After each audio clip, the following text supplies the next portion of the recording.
Good afternoon. Many of you know, I'm Jamie Allen Black, the CEO of the Jewish Women's Foundation of New York. And on behalf of the entire foundation, welcome to this crown jewel conversation. At JWFNY, we pride ourselves on supporting our jewels, Jewish, entrepreneurial, women, executives, and leaders. These leaders use Jewish values and a gender lens to solve intractable problems around the world, inside the Jewish community and beyond. They're on the front lines of the COVID-19 crisis. They're supporting women impacted by poverty, by mass incarceration, gender violence, sex trafficking, and as Gabrielle Fondiller, our speaker today, will tell you, they're empowering communities. Gabrielle's organization, Hatua Network, provides students in Kenya with educational scholarships, career guidance, and mentoring. As someone working with the Black community in Africa, Gabby knows as well as anyone that Black lives matter. While we hear most frequently about the Black Lives Matter movement in response to police violence in the United States, Kenya and other African nations are having their own Black Lives Matter movement in response to the legacy of colonialism in many of their home countries. And at least one protest in Nairobi ended with tear gas, just like many do in the United States. Before we begin, a tiny bit of Zoom housekeeping. If you have questions for Gabby or for Rachel or for anyone, please send them directly to Natasha Mayer, host, by selecting her name in the chat box. We've muted everyone to avoid background noise, so the chat feature is the best way to make sure your message is seen, and feel free to talk to each other in the chat. If you're inspired by what you hear this afternoon and want to support our work, text JWFNY to 44321 to donate. Your generosity helps us support Jewish women leaders and create a better future for women and girls. And now I'm proud to introduce the president of the Jewish Women's Foundation of New York, Rachel Weinstein. Thank you, Jamie, so much. And thank you all for being here today. We know it's right before the holiday weekend. It's hot. We're all in summer mode, but we so appreciate you tuning in today. And I'm so looking forward to talking with you, Gabby. You're in this beautiful, lush setting. Where are you? I'm in Brooklyn, which is not where I usually reside. I ended up in Brooklyn coincidentally for a fundraising event in early March. And Kenya closed its borders in mid-March, a couple of days before I was supposed to fly back. So I have been experiencing coronavirus here in New York and working remotely throughout, which I gotta say, on a day like today, I'm not complaining. But I just want to thank you guys so much for the opportunity to be part of this conversation today. Of course, it must be such a challenge. I mean, you're a displaced person, you're running your organization from thousands and thousands of miles away, all these different time zones. I mean, that must be a huge challenge for you right now. I am very grateful to have an incredibly strong team. My co-founder is in Kenya leading the work on the ground, and I'm able to work with my team remotely. And as I'm sure we'll talk about, so much has changed in the work we do. So it is challenging to be away, particularly since I've lived in Kenya for about 14 years, and I'm used to the immediacy of collaboration and engagement with our students.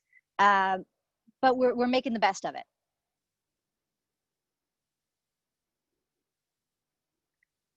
Rachel, I can't hear you. Sorry. Tell me, I'm sorry. I know you're not there on the ground, you know, as you would be, but so tell me, what are you hearing from your team? How is COVID impacting Kenya?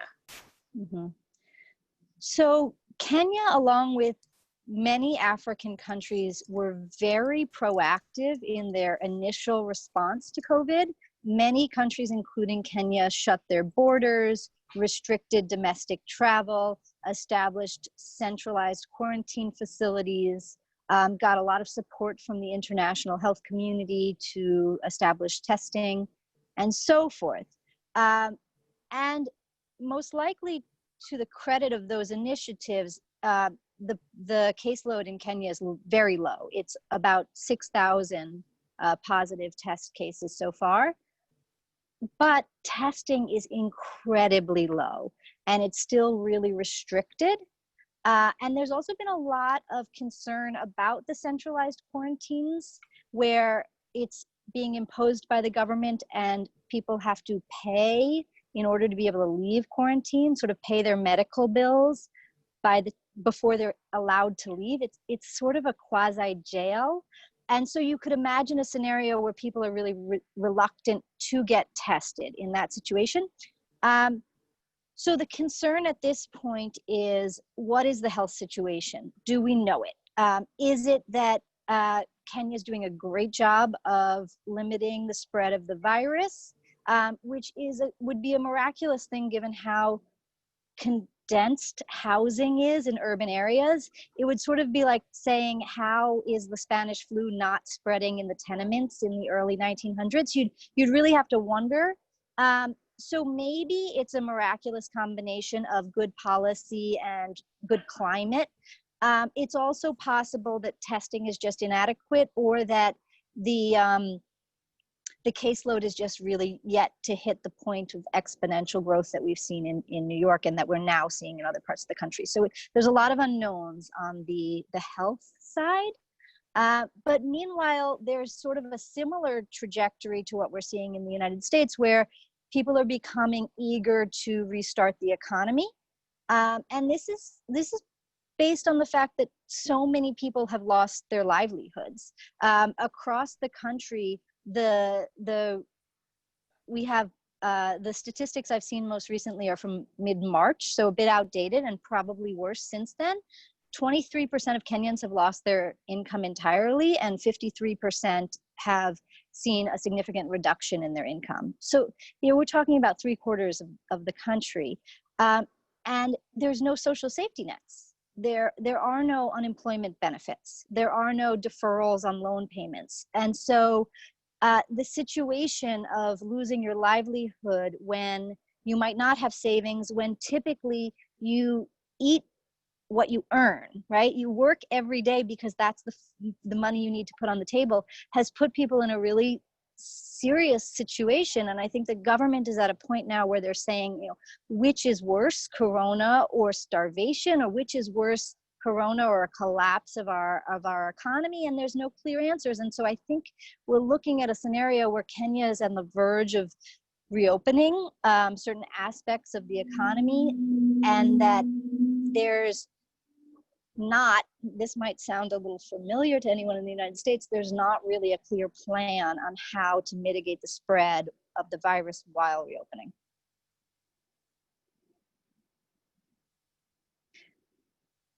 Forgive me. So it must be leading to terrible food insecurity across the country. It is, yeah. And if you guys remember, we heard about the locust pandemic, or this like plague of locusts that affected East Africa right around the time that coronavirus started. Good news is the food supply has continued to function well. The question is, who has money to afford food? And so what we're seeing in our own work, in the work of other organizations that are also part of the dual cohort, including livelihoods in Kenya, and Rachel's work in Uganda, there's a shift towards a focus on getting food to families. One of the things you mentioned to me also the other day when we were having our prep call is you mentioned that there's been a rise in teen pregnancy as well. Is that right? So schools have been closed. Schools closed in March and have not reopened. And we've all sort of been warned as this sort of old wives' tale that, idle time can have negative consequences, right? And that's what we're seeing. This is a common problem in Kenya. And we see the statistics in a positive trend where the more years girls stay in school, the later their first pregnancy is likely to be. There's that statistical correlation. Education enables women to delay their first pregnancy.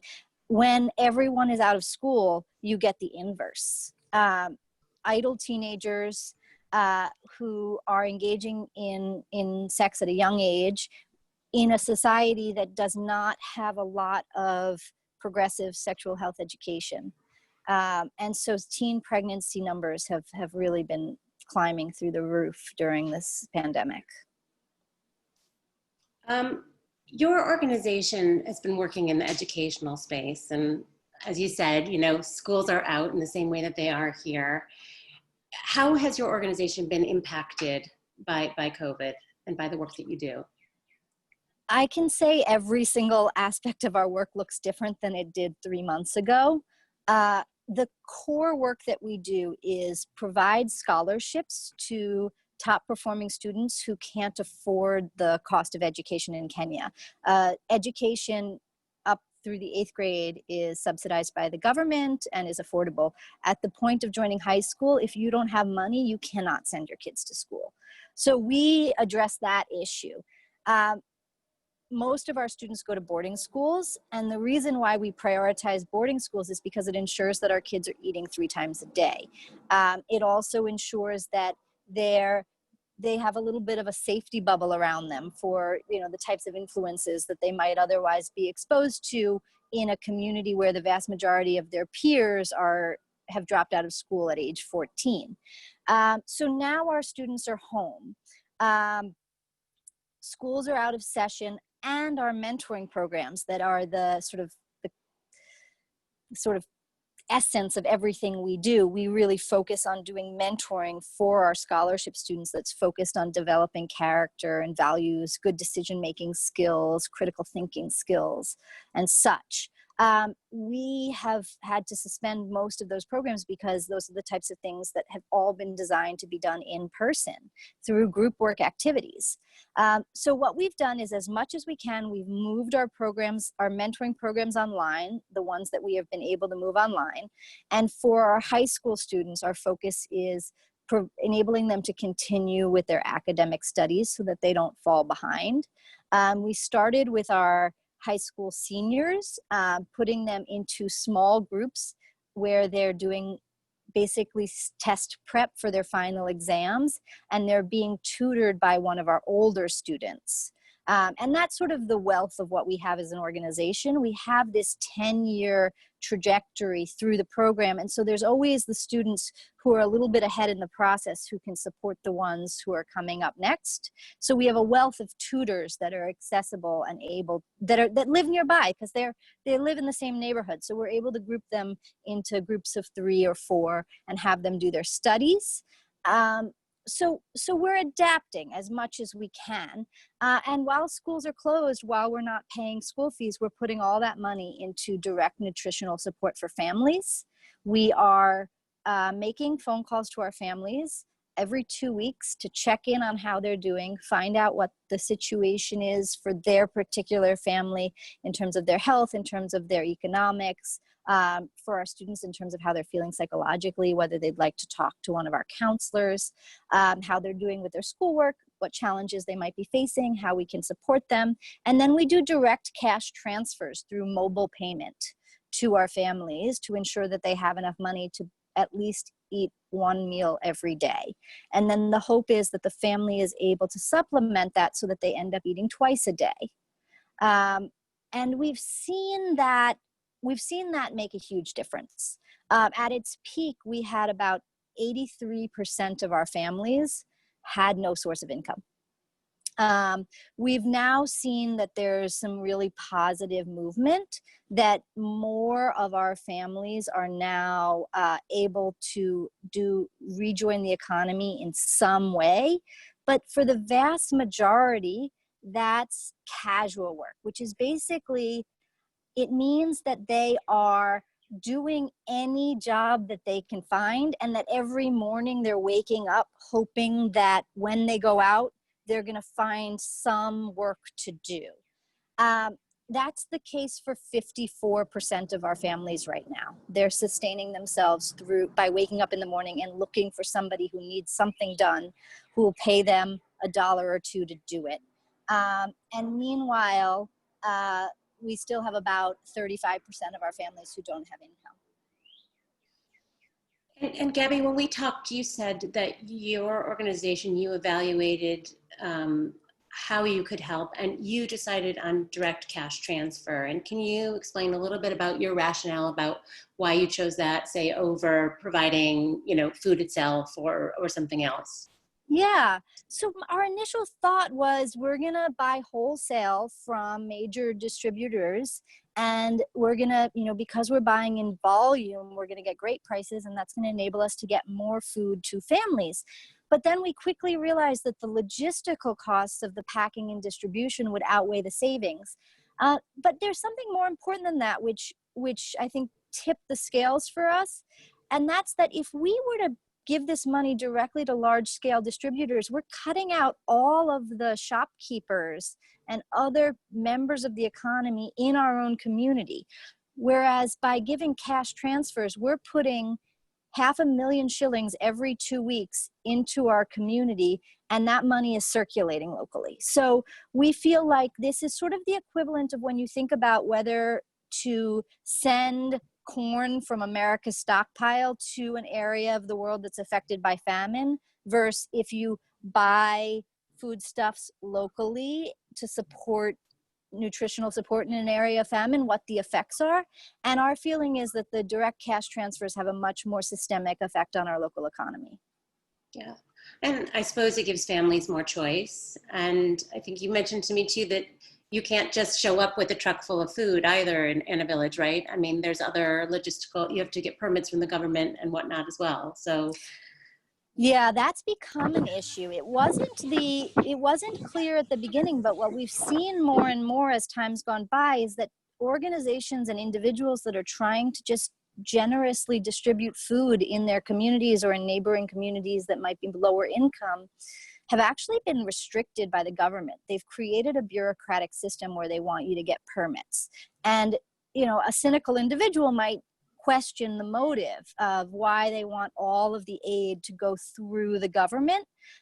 There's a tendency in Kenyan politics for the politicians to want to get credit for everything they do. I'm sure in the United States we've never had such an example. But it's affecting direct food distribution. And so it's another reason why we've recognized that the cash transfers are really the way to do this work. And tell me, Gabby, because this was a question that came in on the chat. Have you retained all of your staff during this period of time? Are you paying everyone in the same way? Are they just pivoting, how they're working, what they're working on instead of what they usually do? So what does that look like internally within your organization? So there's one area of our work where we have not retained members of the team. That's our fellowship program for students working in school libraries. And that's, it's a program, it's a 1-year fellowship. And because the schools are closed, the libraries can't operate. And so we decided to delay that program. Every other member of our team is continuing to work and continuing to be paid. It's taken us 15 years to develop the strong team that we have, and to disband that team would really be devastating, I would say, to the organization. But more so, there's so much work still to do, and we're at a position where we're agile and ready to pivot. So when it's time to say, this department used to do that work, what can this department do now? That's an opportunity now to brainstorm and innovate, which, I think has always been sort of the ethos of what we do, and is probably true for most community-based organizations. New needs, new opportunities present themselves regularly. New challenges present themselves regularly. And so you always need to be ready to say what's working and what's not working, and what are we going to test out now to see if this is going to have the impact we're looking for. And so that's what we're doing. Yeah. And about how many families are you serving? We have 560 families in our program. Wow, that's amazing. That's amazing.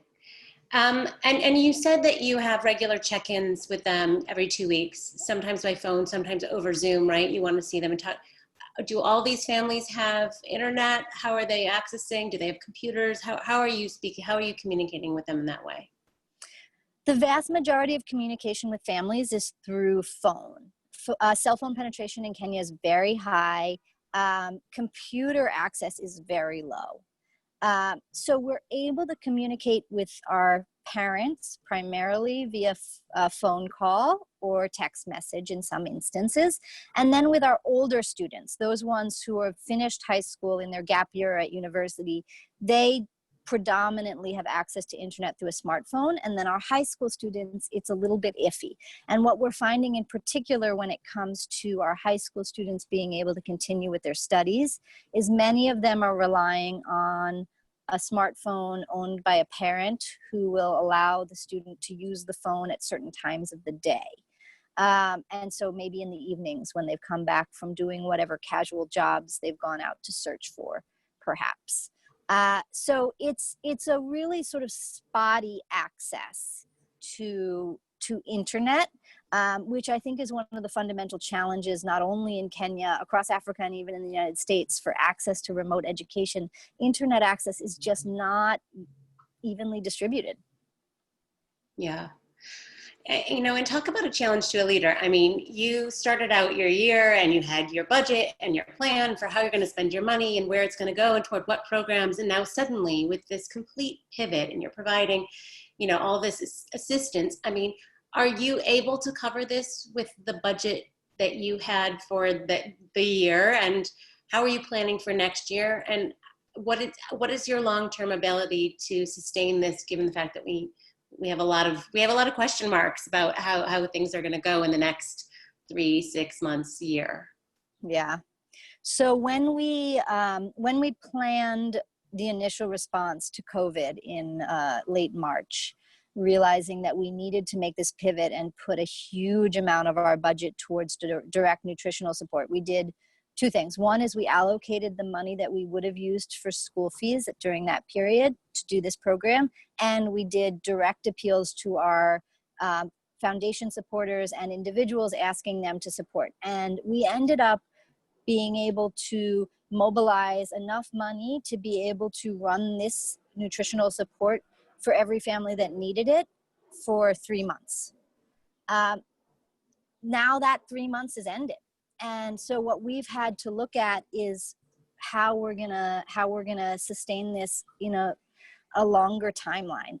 So as is often the case, you can reach out to a donor who can perhaps give you a donation to say, you know, this is, for example, a foundation might say, here is an additional grant as COVID emergency relief for the new work you're doing. It's not necessarily the case that they're going to make that funding available again and again. And so we're doing two things. One thing we're doing is we are narrowing the number of families that we support in the hopes that we're going to be able to sustain those families for a longer time. Keeping an eye on whether those families that we're now discontinuing nutritional support for are able to keep themselves afloat. And so we're narrowing down to about half the number of families that we had been previously supporting, based on the fact that some families have been able to generate enough income to at least have 2 meals a day. The remaining families, that 35%, are the ones that we want to be able to make sure we can continue sustaining for a much longer period of time, until they're able to get also back onto their feet and continue to get back to the point of being able to eat twice a day on their own. So that's one thing. And then the other thing is we're continuing to do direct appeals to ask for support. It costs us $40 a month to make sure that a family eats once a day. And so for anyone who has the means to provide that support, $40 a month feeds a family. Thank you. Thanks, Gabby. We had a question in the chat about how do you choose your students? I guess maybe in a normal situation, and I don't know if you're taking on new students right now, but how do you find your students? Is there an application process? Are you proactively out there looking for them? How does it work? Mm-hmm.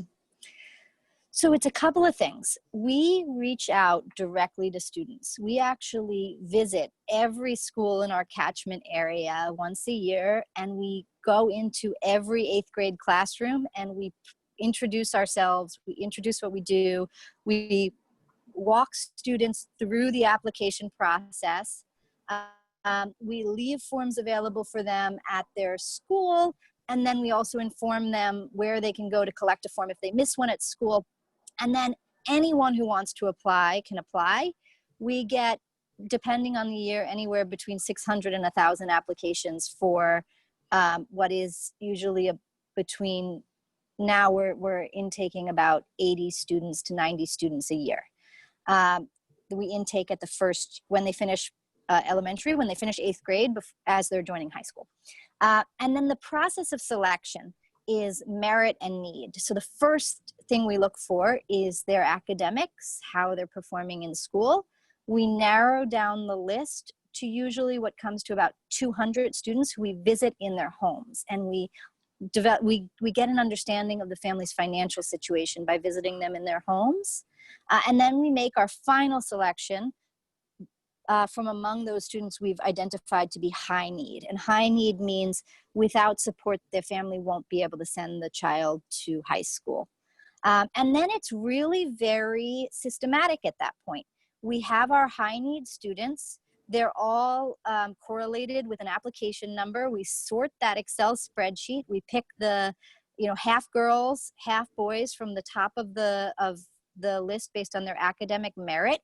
And those are the students that get the scholarship. And the reason we do it that way is because nepotism and other corrupt issues are, let me just be plain and frank about it, rampant in Kenya. It is an incredibly big challenge. And so we had to develop a system that was bias-free. That it doesn't matter if I know you, it doesn't matter if you're my neighbor. There's an application number, and when we make the selection, we are not even gonna know who we're picking.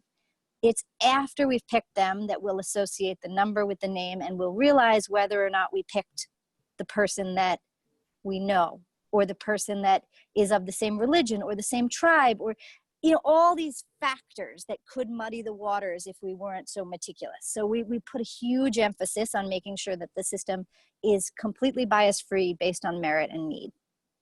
Right. And it's the question that every parent on this Zoom call I know has on their mind for our own children. But what are you hearing in Kenya about, the return to school in the autumn? Ooh. We were really hoping that schools were gonna reopen in September. We kind of had this in the back of our minds, well, at least September things will be back to normal. And now it's really not looking likely. Our education minister made an announcement saying, I can't tell you whether schools will reopen in September, but it's not likely, and the president is gonna make an announcement in a week. So I think he was sort of preparing the ground for what is gonna be significant. It's a significant bit of news for the entire country. Yeah. Just like our experience here in the United States, it's really hard to go out and work when you have a child at home who needs care. So I think that we have to do our best to make sure that our students are learning. What we're recognizing is that for our university students, there's a lot of our mentoring work that can move online. And so we're going to be focused on engaging our university students on the side of mentoring and career guidance. For our high school students, it's much harder for us to move our curriculum online. And so what we're going to focus on for our high school students is their academics. What we're planning to do is expand the program we created for our high school seniors to all of our high school students, with our gap year students and our university students serving in the role of tutor and creating these small group study sessions that give students some structure to their day, enables them to continue progressing in their academics, make sure they don't fall behind, hopefully puts them a little bit ahead by the time schools reopen. And then also will give us that point of contact, that regular point of contact with our students, so that if there are issues, we're gonna know. So you'd gather them in small groups together based on neighborhood or community. Yep. Or whatever. Yeah. Exactly. Probably the most likely scenario, and what's been working for our high school seniors, is 3 students with a tutor, sitting around at a social distance, sitting in a circle at a social distance or around a table, wearing masks and working their way through the curriculum that they would have been covering had they been in school. Look, I think that would be providing an invaluable service for the very lucky families and students who are part of your program. I mean, they will be getting some sort of schooling, of some sort of education this time, when, other students across the country won't. I mean, that's really incredible. And will you take on a new group of students as well for the coming school year? So if schools don't reopen in September, that means that what is likely to happen is that those students who started their 8th grade school year this past January will likely restart their 8th grade school year next January. I see. And that there actually won't be any students joining high school this coming January. That class will just sort of have, that year will just sort of have been skipped over, which Right. means that we likely won't have an intake this year. I see. We're waiting to see what the announcement is from the government, but that's what we're projecting is likely. I've had a couple questions from, sent in. One is, how has the JWFNY collective supported you during this time of turbulence, if at all? I mean, how has that been for you? It's been really a wonderful place to go to for just that feeling of like, we're in this together, we can do this. You know, as a social entrepreneur, as a founder, it's often this sense of like, you're facing a lot of challenges, the buck stops with you, there's a lot of weight on your shoulders, and at a time of crisis, that can feel heavy. And so a place to sort of just feel that sense that we're in this together, to feel really motivated by the work that other people are doing, to see what they're doing, to learn from what they're doing. In some cases, there's been a lot of unexpected opportunities to learn from another organization in a different part of the world doing something different, but you identify that there is this overlap. And so that, I think, you know, an emotional side and also a learning side has been really wonderful. Just being in a room full of other people who are going through what you're going through together, right, to commiserate, I would guess would have value as well. And I'm going to sort of combine a few questions in here. Some people have wondered, you know, if your reach to these families goes beyond the students in terms of, you know, the families themselves, if you're providing other support in terms of, you know, training or vocational training or other non-financial help to families. Like, does your organization sort of come into play in that way? Or is it really, like, are you really sort of working with these families directly through the students? So we do some work with the parents of our students. So we have a program that we call Family Strengthening, where we bring parents together, and we never pretend to be the experts. We bring families together, parents together around a discussion topic, and we facilitate a conversation for parents to share best practices with each other. Some of these topics might have to do with the kind of thing we're dealing with right now with an uptick in teen pregnancy across the country. That's the type of conversation where we would say, okay, this is a new challenge. Our students are home. What are you doing? What's working for you? What kinds of conversations are you having with your kids? What advice can you give to another parent? So we do that. And again, that's focused on the, you know, being stakeholders in the life of the child, being stakeholders in the life of the student, and providing a cohesive community around the student that can best support them to achieve their potential. And where we see the impact on families is really on the impact that the students have as alumni. So what we see from our alumni, we have 90 students who have finished university, and our employment rate has been about 93% employment within 1 year of graduation.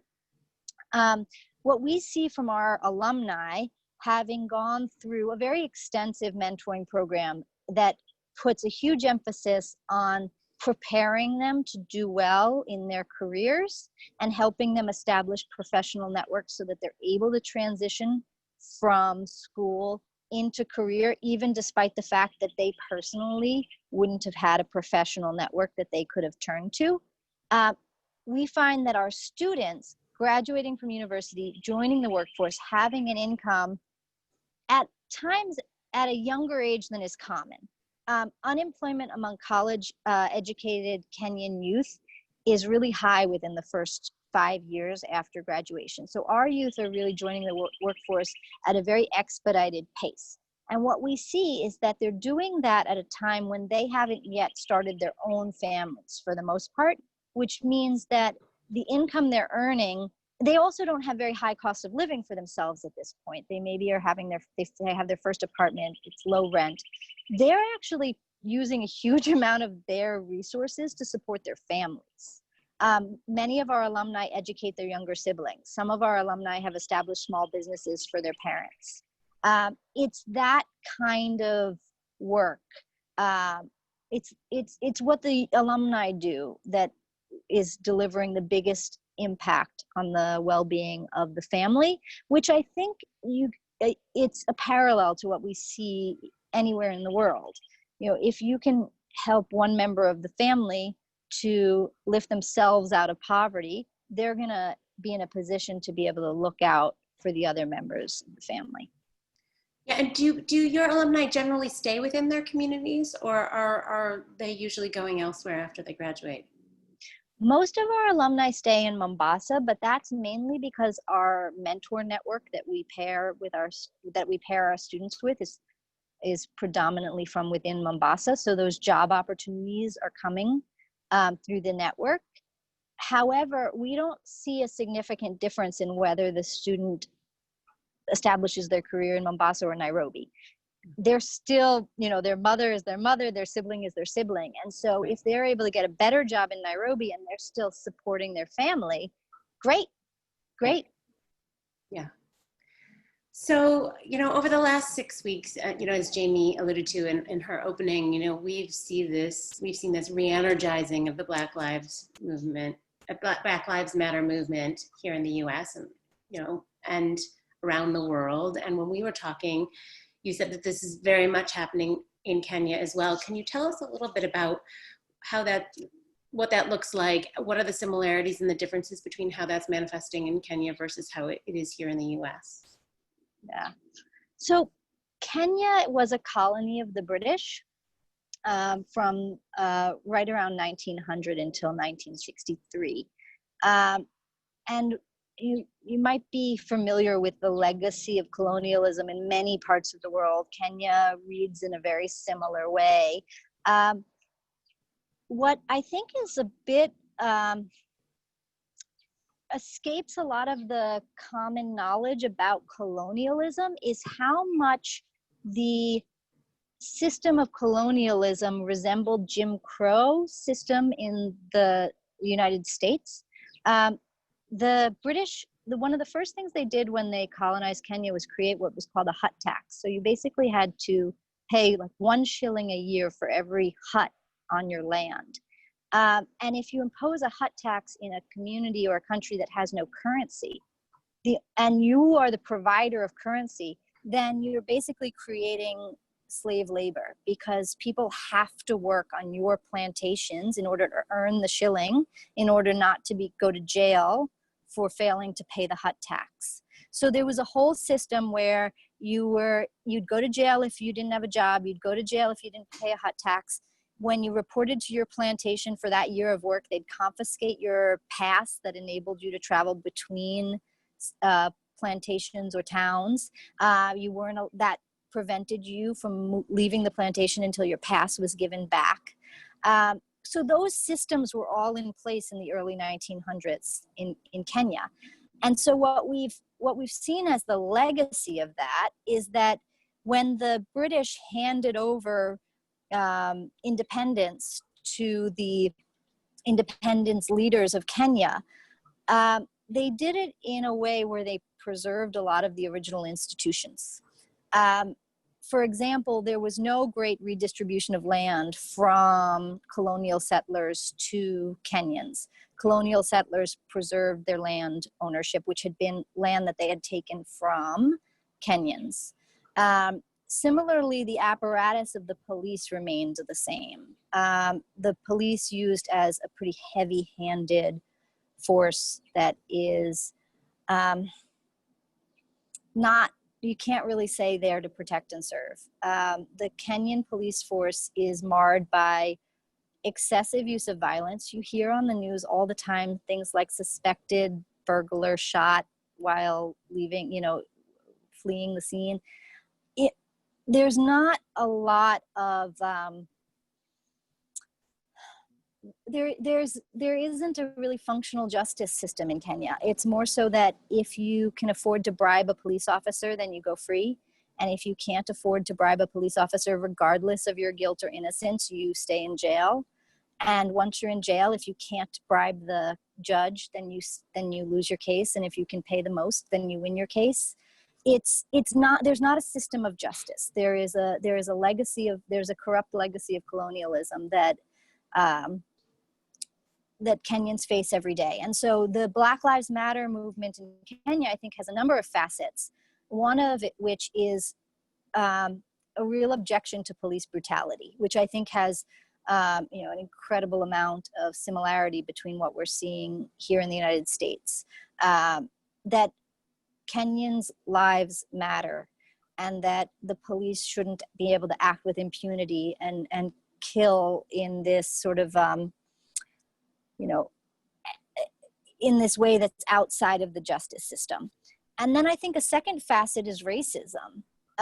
In Kenya, we talk a lot more about tribalism, which is a different thing. Tribalism is very much about which tribe has political power and how are they using it to their advantage and to the disadvantage of other ethnic communities in the country.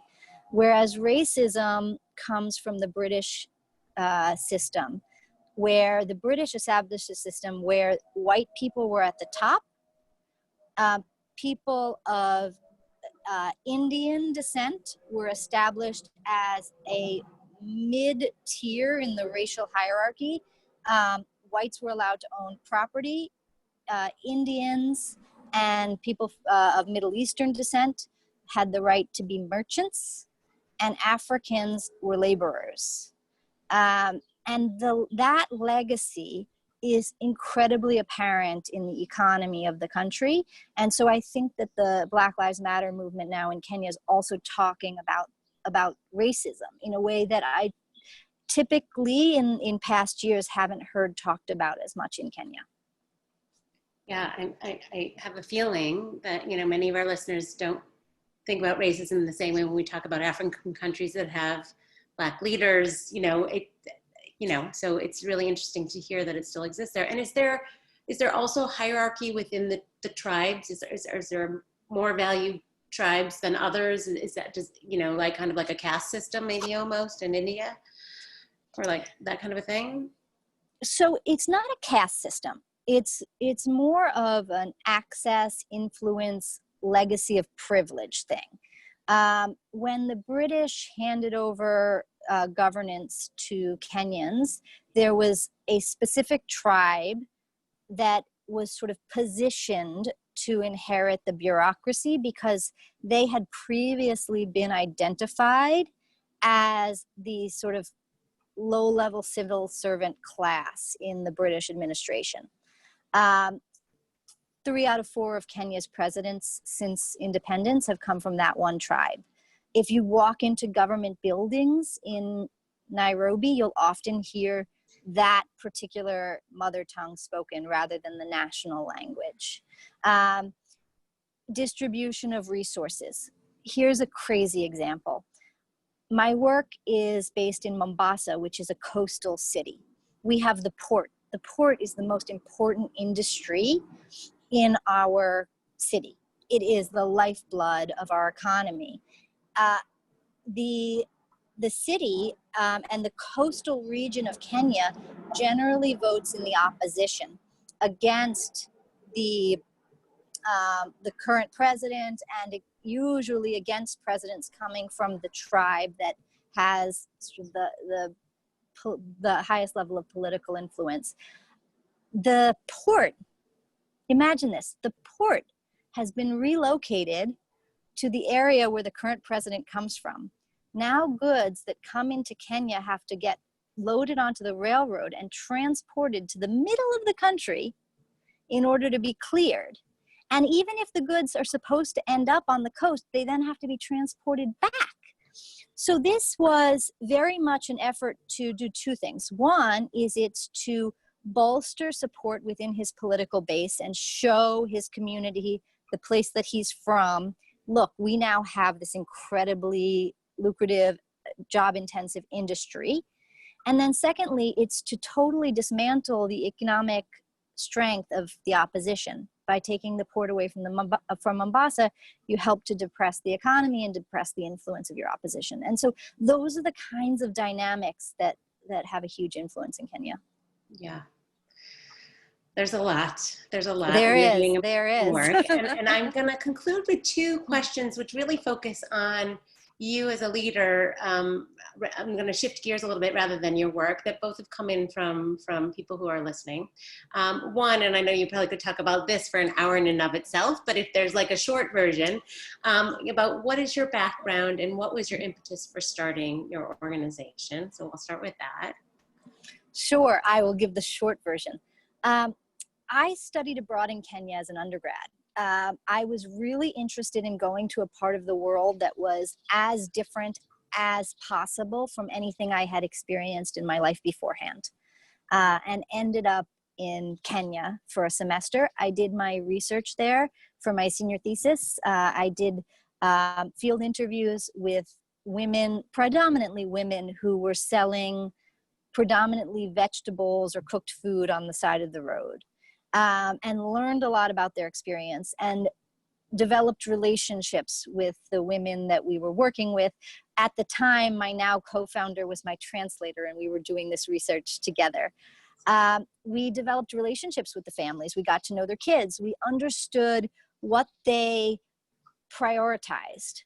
And so at the end of that, Kwame and I wanted to do something that would show our appreciation for people who had really opened up their lives to us in a way that was very generous. You know, we had no business asking any of these questions, but they were really generous and open and helped us to learn. And so we sat down and we thought about it, and we realized that across the board, every single family wanted the exact same thing, which was to provide their child with a good quality education so that they could lift themselves out of poverty. There was no deviation. Every single family wanted that. And so that's what we started working on. We started raising some money, and in our first year, we sent 7 kids to school, and now we're up to 560. That's extraordinary. I mean, that's, as a thank you, I mean, how lucky is that? How lucky are they, you know, and how lucky are you? And this, what a beautiful partnership that you've developed. It's really amazing. So the final question, which came in from a listener, was, you know, as we're the Jewish Women's Foundation and as you're one of our jewels, it starts with J, which stands for Jewish and Judaism. How has Judaism sort of impacted you as a leader, and how does it play into what you do? I think that Judaism was, at a very young age, really instrumental in helping me to understand sort of what is our moral obligation in the world. And my parents have always been really engaged in volunteer work, and they helped us to get engaged in volunteer work as young kids. And since then, I honestly, my earliest memories are probably from when I was about 4 years old. Volunteer work was always what got me most excited. And so I think the idea that we have an obligation to see the injustices in the world, and it is our work to help repair those injustices, has been really a guiding principle for me throughout. Well, thank you so much, Gabby, for sharing all of that with us today. I mean, I've certainly learned a lot. I hope all of you have as well. I'm going to turn it back over to Jamie, unless there's anything more you want to say before I do. Thank you so much. It's been such a pleasure to talk to you today. Thank you. You too. Thank Jamie? you so much, Gabby, for taking the time to share all of your wisdom, and Rachel, of course, for your conversational interview skills. We all appreciate that so much. You know, many of the challenges that stem from colonialism that Gabby describes in Kenya are also happening here. And one thing that we know now is that, not that we're surprised, the countries who have women leaders are doing better with COVID response and probably many other responses. And Gabby's innovating in this challenging time to serve families. That's what we at the Jewish Women's Foundation, that's what we consider true leadership. And that's why we're always excited to raise up women leaders, because we see from the statistics, from the articles, and from Gabby and others like Gabby herself, how incredible and powerful the work of one woman supported by others can be. We always like to leave you all with a few actions that you can take, and all of these opportunities will be in your email inbox tomorrow morning. First, you're going to receive a New York Times article about how the coronavirus is decimating the African middle class for you to read and share with your networks. It's another view into what's going on. You can support Gabby and Hatua Network by following and engaging in their social media. And remember that by supporting Hatua Network directly, you are literally putting food on the tables of Kenyan families who've lost their incomes due to the pandemic. Our August speaker is Lauren Hirsch, Director of World Without Exploitation. She works to fight sex trafficking and support survivors. Save the date, Thursday, August 6th at 4 p.m. to hear how Lauren and her team are advocating for strong laws to prevent trafficking and creating a world where no person is bought, sold, or exploited. And before we sign off, please join me in wishing our board chair, Rachel Weinstein, a happiest birthday tomorrow. Happy birthday. Thank you, Jamie. Oh my gosh. I'm unmuted now. Thank you all for being here, and we'll see you next month. Have a great night.